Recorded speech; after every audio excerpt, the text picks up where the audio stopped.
Oh hey, wa in ni som pa li oga sang ni som ni pathum kanom tuna kanom na hi Mizoram House ania Mizoram House New Town ania engatinga kanom kan ti chuanin National Sub Junior Championship khelzota ga khanin Mizoram team in Manipur an nea 3-0 lin an nea ni chumi an holam chuanin helai Mizoram House an ron thlenga New Town na chu felicitation alom puina Mizoram House le Calcutta Mizo Welfare ten kan manga helai mula hedia hun na mai kan thong thea alo kok mai la hun lo bom hun ro pui in chan lai trong sông tua này còn trong thea ko ta lam kan ba dei china kan tuma kan nei lo ko nga nia ka suya khani ko kata hi tuna po intel na muna di chi alo na kan wala sa tiang hen alo dong song pasatua ni kan kam ni kan ban ne kok mai Santos trophy akan tu sa te te chon shela ai rai ko kata alo ni lo buak pasatu lo bang kam takin soi te la alo um pasatua ni kan kam to ko ba ni so me tu ma hum tha ni kan sang ya kan lom te mai la ni hun kan lo ko se te hi van nei kan ti he di kha kan se duwa telai na he kan uber na pu jakob da long puya joint president commissioner dia heran na Mizoram sarkar ayo helai ko kata dia ni re buat na kal tak moya hian in ho tin na te boi na hian kan suan je chebu kan lo pui je chebu bố tí lần ba cái tí cái sáng gần hay gần lâu tí thì kha nên là chuyện sao gần một sáng đi thì chỗ này gần đính cái dụng đó là thì tham gia chỗ họ sẽ rất là cái này hun cần phân sẵn là nghe đầu tiên là chẳng thuộc cái mà sao chỗ nên coaching staff mà nên rất là lắm bằng kha introduction hoàn thiện các sản phẩm chuyên nghiệp đó thì là cần tìm hay chỗ nên không phải có lần sang thì loading sẽ ra này kan manager cuma sub junior under 13 nanti kami sub junior Mizo boys manager ni MFA koi tu me boka ni bethem be ya kecuali kan coach ni koi si zazo ni na kuzar te ya kan lom mai kecuali assistant manager ni kue sekarang buat kima kecuali pusat ini ram bunsau tadi ya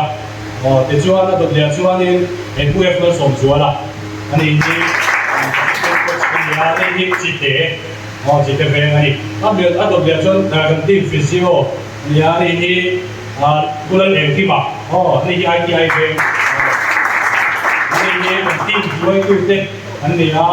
gần số tầng xếp à thì cho là cái nào thì ác hề thắng tu tệ thì phút gần football là gần chuẩn của cái thằng chú mà thì là điểm cách hơn thì thằng cần sử dụng các mà sắp tới chúng là cái cần tu tệ để có thể là mình sẽ có hướng dẫn mình phân sản của mình khu si lần một số là thế là tôi đã cần phơi tu cần welfare vice president đấy mấy thì cần một số phát động với ý nghĩa cần program mình sẽ vâng tu ra mình sống ta cả chuan cái chuyện về lệ khang cái điều ruột thay nó còn tết in đi ở vào in cái gì thì cái tam cái điều ruột ở gần là nó tôi sẽ tu mình sống để giang của giang để cho nên mình sống cái tết hiền in xia nghe Salai tu in chat lai chen ula in la do kan lung lai hian hin ro in hin lung du zong chu zong ula in mit in amu cha zong nen chuan ama ero chu nga chuan pathianin in chu nga ro rel dom ti threng so engma engto nen chu ula in pang tinatu om he su se in chat lai hun rei don lo iba lai yan siam tu threng ro ni chalo te alo then ma le lo na re ka nei lo pe iti na tu khum te alo he ma hiam ประเทศนี้นะถูกกันเสียกันซาตานมันมีส่วนสักเสีย นายไว้ตัวพี่ชวนอมิลำชวนรอนทรอยอมตูเจ้าฮีจากตักอันตั้มไม่กระดิ่งละมาทูเตพอฮีอันอมาอามาเราชวนหลักทำเดียววางินตักละมันทรอยอมตูเจ้าข้าอันลุตุตลอดเจ้าอินินเคลทูข้ากันลงไงไปนะอินินเคลเตพอกันลงไปนะYouTube ละมาเตยอมนักกันลงช่องเบมาอามาเราชูamuna talo na chura ta kan kan in thir ni maya final pun alo thenga kan be se ang nge in atoi zong in champion in han dita lo maya kan lo me ma tin he kan ho tu pa hubia ka hubi zeta MFL am ho tu soi tu alo ni na angin aron kal ram thei boka ikhan tun hun hi kan thenga ni MFI yo in then hian kan JRC le staff te chunga lom thu kan an soi ni sila in welfare lamten hian minon troyoma chu mai ni lovin helaya ne ni chinan lamri ka khan hei hu samate uma jole te ho ne hian football mo futsal kan khel ve thina kha ho in khel ni na phan sam te ho ke kha tanan ane ni an shop tel ve boka athina ro te dam lo na ba na lo lam thei lo ba adang apo kan golden jubilee hian amal solo min khen se ti kan duwa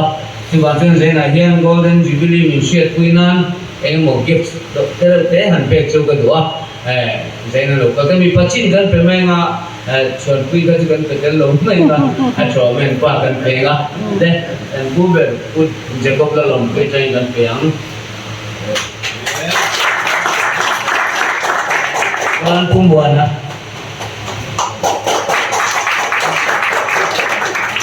Julian Mira.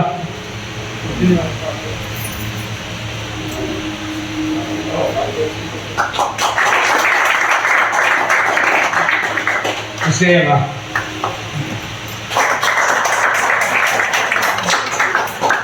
Kawal Puktea. Kumar Jola. Sema pubalan kuma oleh kakak ketiga itu sekolah Itu bro. Incoy itu ya. Itu bro. Oh. Metu melu tu kah. Insum reng su. Insada ada ucang hisu omse. Kan puar over teh poi reng lo. Player ini masih zani nacuan. Itu bro. Terus mutte tu dunia. Infel incak. Hey. National Sub-Junior Championship acak teh Mizoram team Mizoram tour ani an khel te kha kan en chuak veka kan trang ma office ate agol lai han kan au ri te khan nuwa kan in thlung le vela kan lom boxia tun lai Manipur boruak te ne na kan an ngai tua zom phei chuan alom dan hi alom em mai ni buya ngai ming nan lua khoya ngai tlan right back mo ang lo khan man ni final han ni khelem in nuam som lo nge kumai zai ni ilanau pang lanau pang wan try kum som pathum under 13 ho an nia national championship a khel te hi chuti chung chuanin an opponent Manipur kha rin lel tur tam tak kha noma an defense te le an wing ate kum som pathum ai khan an tam in kan share match hey kapula hian an officials kapu nangma kha an manager moi ni pulal nun sanga an manager ani chuan an coach hi karon tlai do wa an kan pe mai lo ba ma puma jola bola me puza pe pulai ya assistant manager ari tak chu ton halai me ban phabhi dan physio ton hai assistant coach ani tak chu felicitation program kan man zo nuwa helai hian kan la thuria naupang ho in chon ei ma support a emi nu hian ke ni puitling ho in kan zom venga pichuan hei ka bula hian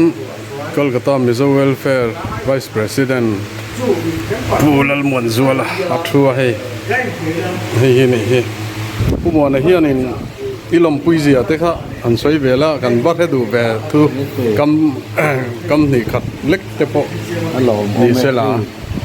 kan ni zo kei rol pasal tha te sub junior national team in elna a champion no moi ron soi thei kan lom pui tak sik zekra abi kin final a manipur ne final an khela kan se theu angin kan ram abuaya har sat na na sat kan to mek lai kara chutiang ram pahni manipur ne chuan kan hanin final a kan hanin nuai ta ni a chan na a kan nau ten tlom tum lo mai ne na chan tum tak mai thei to pan chua lo tin nan han pe chua kan lom pui in kan chuang tak sik zet ani kan sei ve duang e lom o me pumona kan lom e kan tip up isa kan nau ti anla ave bang gen anti soy ber chu soy kam lo turing kan tia an honga ho ko nga sit lo le di auto sol no sabe chu ti ber chu ni ne chu ne tu na kan pu soi lai me khi national sub junior Mizoram an coach ani hi an head coach anin khel chungchang asoi ani Manipur ho khan Bengal he and mani is the na sa de lo hiya to revenge story men do kan khen tia era to ka men da kuma me so Manipur ne khan in da tho ta da khan kha asam dong khan kan de chat lo kan lao wo Manipur an ngai to loหุ้นจงเองยิบโคนนี่มันรัวเลยเป็นไอ้ละดูต้องบอก hello obi kwanon kan lom puizia chu chu ira thiam main karinga tun lai abi kin kan chan na le zwal na chu Manipur akan zo fa te zo na thlak te ne na kan chan chin te kan thetlang veka ni tin chan tin thu thar ber kan ngai thana sa chan hi ana me main khel tur te po kha helai Kolkata tangkhanin ubi je ta kha zui phei hi kan duwa ma se ani kha ahun kha kan du thu kha sam chelo kal li thei lo khan kan oma tu man kan zui thei lo angania chuan ka be sei le dan chuan solai Murshidabad in khelna hmuna khan mo missionaries te khatiang te khan ombe newa an mi ho hian an kan tang sia an lo en pui supporter in nei mayang kan lo tia ma se in lo nei lem lo ani oma eng po ni se in now te in en culture in enge an thiam ana an khel en te point an thiam zia te ne na chang chanan phu zia kha a hriat le a supporter rom mi lo po khan khatian khan Manipur team kha in sopania Manipur team kha Mizoram hianin 3-0 in an ne ani an khela moi kan naute Mizoram team an khela moi in amunam em maya le nga la tiang chu nia hei zanin chu kan soi ton khanin an ni hian holam pang team champion hianin an holam pang aizol an pan nalama Kolkata anon chol phia Mizoram House New Town na hian anon thenga natuka ho chho turan nia tuang takan ho chho kan du pui em a tin an ni point hak lel in ho po cha ko mani national level meu ania chumi level ani mai pia lama chuan kan ne te hi state dang ni lawin final kan ne te state dang ni lawin Manipur an ni kher te hi อารมณ์อมดานที่ประเทียนไก่สวยนะประเทียนสวยนะกันตรงนัสตักเจ็ดที่เสียงเอ็มไม่อันนี้ตัวเตะกุมารนตัวเตะเงี้ยมอขมีกันสวยนะมอเองานทีละเองจวนนี่ละวะที่ดูเลยตัวเตะอันสวยแบบชิมละอาทายกันเสียเอ็นตีน่านะประเทียนนี้นี่สมปะขัดมีค่ะยูปีอินเคลค่ะขมีนู่ลูกอาหานินfinal เคลตูท่านี่นนเพียจันคัดนัว final ก็อินเคลเลงฮัลไม่อินกัสเสียอินตานัดทัฟเซียเลหาโซลน้ำมันพอยในเราเลละมาชวนอินรินเราตักขานินเดทขานเราฟิกซ์นี่เดี๋ยวจะพอยกับเราเสียเองโมทิลเองโม unfair ทิลอันเพลย์เดียวโมตีเตปอไงเพียอะไรลำซองตักไงตัวชวนอามาเราจุดที่ยังพอเสียมีอะไรวินอะไรละมาชวนอินเขามีอินเกมเต็มโปค่ะอะไรอมโซกับวางคันอินตันหันเขียนซุนจมโปค่ะอันนมนัดเจนโปอมตีเท้าอินกัสเสียอีดูเล็ดเล่มเตือนคอมเมนต์เวชชิมลาเชนกัสเสียเนี่ยอุตรประเทศกันเคละประเทศนี้ใช้กันเคละเซมิไฟนอลกันเคละช่วงนี้เอ็งมากันเชลโลกเราวันนี้จูได้ไหมนะกันเชลโลกเรากันเชลโลตุกอันนี้ไหมเชลโลกนี้ละชวนกันอินเคลจานาละกันเบอร์ฮัมปูร์ไฟนอลกันแล้วมุนตัวรักษากันปัญญาเงี้ยยังจุกันดิลรัวเนี่ยอามาเราจุนี่ไลน์เนี่ยไฟนอลเคลตัวAll India Football Federation Competition Committee na fix sarati chua khani som pathum final ti vekania chon up to ka total liya malda tangin Berhampur kanan panthla basindar karli vel kan tlang thla Berhampur kanan thenga chonudar khatle tembela kan thleng thla kan hotel amin da hotel kan identify ne lo kan identify zo cho kan ya so kan ai kam ka kai pe chu room ka lo lut man to kan official dang kan coach se le me dang te hian an lo sia an son ti kha jon ka room an ron lut nga la pai da ri nak tu ka ni do ni o an ron te kai pe chu ko oi lo ni ti ra pa min ti da su ka ti a jon an soi ta ani chuan MFA group executive ka post do na ka soi do ka ni ti a ole akia to tang ton arin nom ta dewa yang vel kha ania an son chana ko hi chiat chian har khop maya an DSS secretary Murshidabad District Sport Association secretary ngala enge sia AFF competition committee na anti cho kat chu ti kat so ni sia kat dia amai na traffic lo MC lo betchin te ate MC kha match commission ha company a AFF kan lo ti dang lama ti a dei chu ka thu nei na pe lama nei ti khan min chang ta chuan traya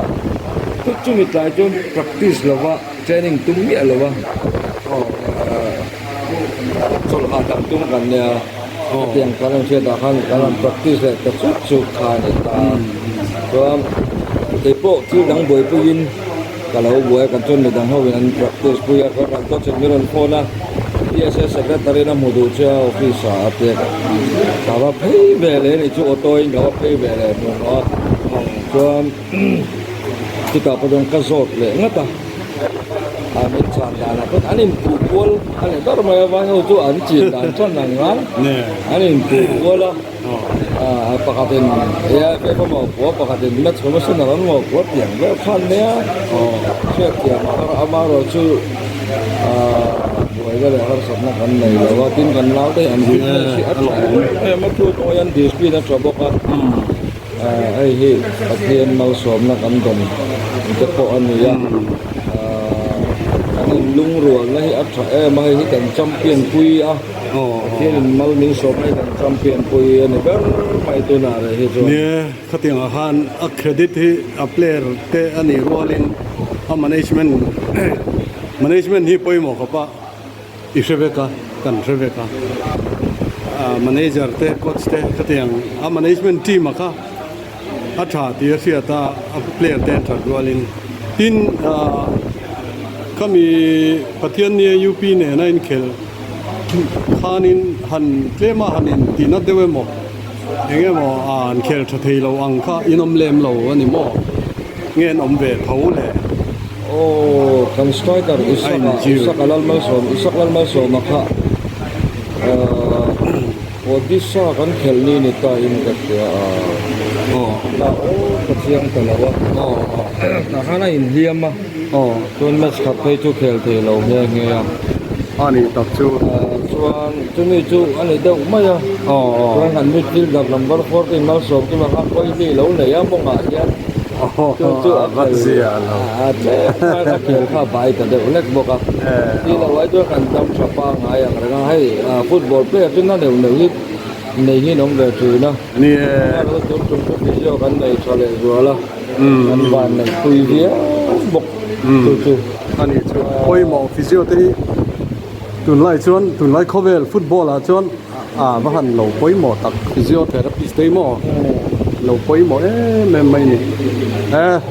pumanun a lom om letuk kan lom je hi in chak na turin patien ne na te kan di la tin kan du ku sa kan du chak na lom changa in chak dan ko pa till the end tu le tu lắm le lắm anh nhìn thấy cho nó lom anh ban nó sang le rồi thì có mò anh lom pun tak buk cho nên cái dễ mà tu ra ai sang cái dễ là anh để pun tak buk rất cho nên lắm le lắm ban kalau nak mau ke